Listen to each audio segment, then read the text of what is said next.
Well, look, the stability surely has returned, and the evidence for that stability are three big indicators I would point to. The first one being that inflation has come down from what was a record high of 38% in 2023 down to 3 to 4% in the last few months of 2025.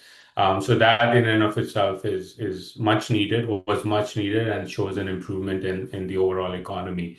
The second big indicator to sort of look at in terms of the stabilization is the current account. We heard throughout the crisis that one of the major issues for Pakistan was an extremely large current account deficit, but for the fiscal year that just ended, the current account was in surplus by $2.1 billion.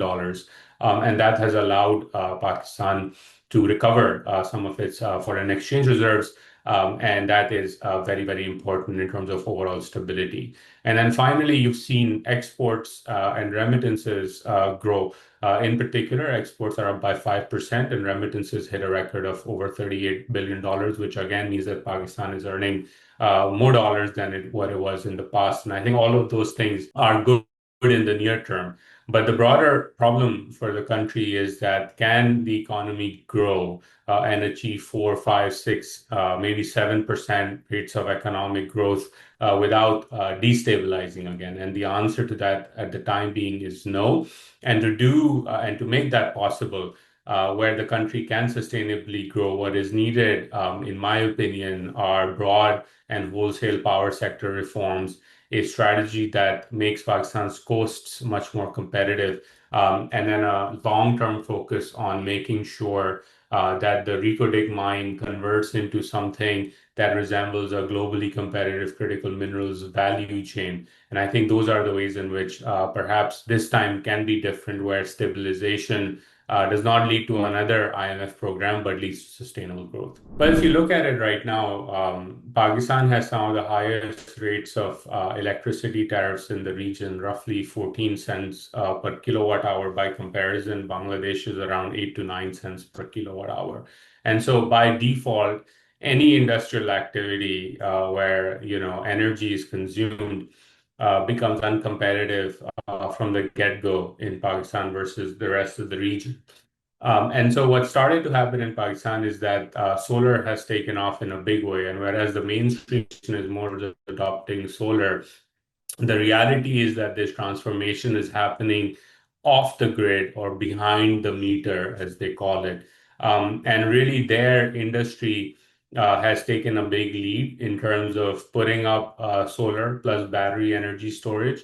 And where the global solar and battery energy storage industry is right now means that access to cheap renewable energy in a globally competitive manner is now possible for Pakistani business. And what that means is that one of the biggest sort of issues that the country has faced for decades, scarcity of energy, which then translates into higher prices at unreliable times of the day, is now not a problem, and will increasingly become less of a problem as these technologies permeate and percolate throughout the industry value chain. And I think that's going to be key. Now, for Pakistan, the challenge is that the grid is still important.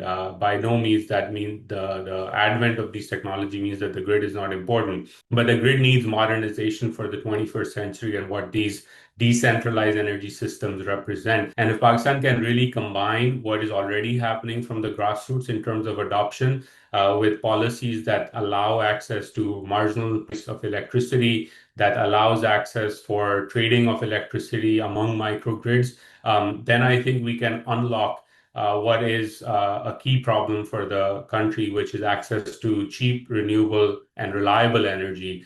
And if that is made possible for the country, particularly for factories and industries, then all of a sudden Pakistani businesses become globally competitive, not just in the region, but around the world. Well, if you look at, again, the sort of structure of industrial output or the structure of global trade, right, you will see sort of the eastern seabelt of China being an engine of export growth. You will see in Vietnam, Malaysia, etc., like ports being where industrial activity is concentrated.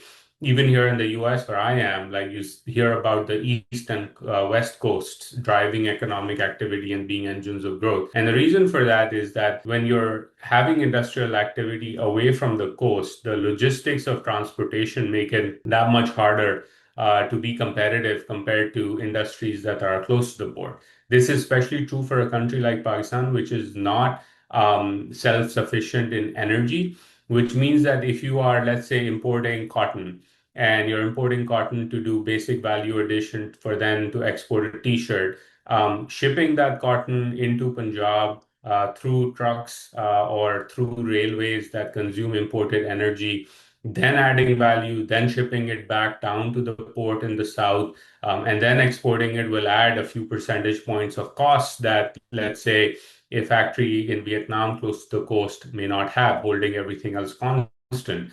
And so, for a country as large as Pakistan, my view is that Pakistan should have multiple port cities in clusters that should be engines of economic growth where basic value addition is done. This is also important because currently in the south of Pakistan, there is excess power. And so that can be taken advantage of as well to provide cheap and reliable electricity. We also have this phenomenon in a city like Karachi where labor from all over the country migrates to for jobs. So you already have that attractiveness in the coast as well.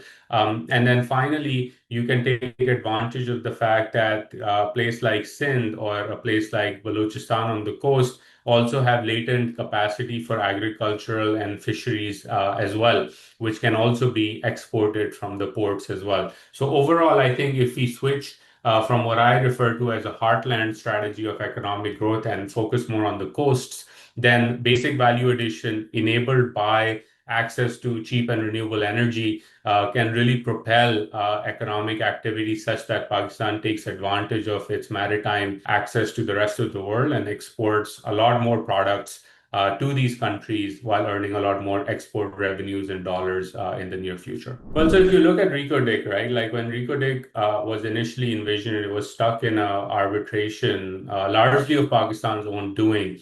As a result of which, there was the shadow of a very large fine that the country could not pay. The settlement of that dispute in an amicable way, procedurally, whereas I had some issues with how it was done, has now paved the way for additional investment in this mine. And what's interesting to see now is that there is a Canadian company, Barrick Gold, that is operating the mine. It has awarded a power contract to a Finnish company for 204 megawatts. It has awarded a equipment contract to a Japanese company called Komatsu for equipment, which will be manufactured in large part in America. And then it has cooperations with Pakistani companies for other activities as well. So what it shows is, and finally, in addition to that, multilateral institutions like the IFC are also funding part of that mine as well. So all of a sudden, you have various globally leading players all active in the same space. And this paves the way for building investor confidence in the fact that a complex investment in a mine in Pakistan, which was tied up in arbitration, can be resolved. It can be resolved in a win-win manner, and it can be operationalized in a complex place like Balochistan in a timely way. I think if Pakistan pulls this off, then from the extraction, Pakistan can focus on enabling value addition, where processing happens along the coast, where other industries, where basic copper is processed into final industrial products, occurs in the country. And again, this is just the beginning. More and more investment can be sought to build a globally competitive value chain such that Balochistan prospers and by extension, Pakistan's economy prospers as well. My view always has been that given the access and resources Balochistan has had over the decades, by now it should already have been something like the Texas of Pakistan in the sense that it has energy, it has access to the ports, it has the ability to do value addition. Unfortunately, for various reasons over the years, that has not happened. But Reko Diq can really chart a new path forward. And to do so, it's important to make sure that the development and the value gained from this extraction both in terms of simple extraction but also value addition, is shared with the people of Balochistan in a way that leads to their sustainable development. And if that happens, then the outcome can be very, very positive for both Pakistan and the people of Balochistan. I think the last point to focus on this is that the world is changing, and as the world is changing through technology, through decentralized energy, through artificial intelligence, etc., Pakistan has an opportunity here. And that opportunity, I think, is there for the taking. Pakistan has all of the basic ingredients needed to take advantage of this opportunity. And I think if folks get their head together and get their strategy right for the long term on this, the country can truly be transformed. This is a very big inflection point. And again, enabling access to cheap, reliable, renewable energy, focusing on the coasts, and then making sure that value addition happens here at home is going to be very critical to make that happen in the country.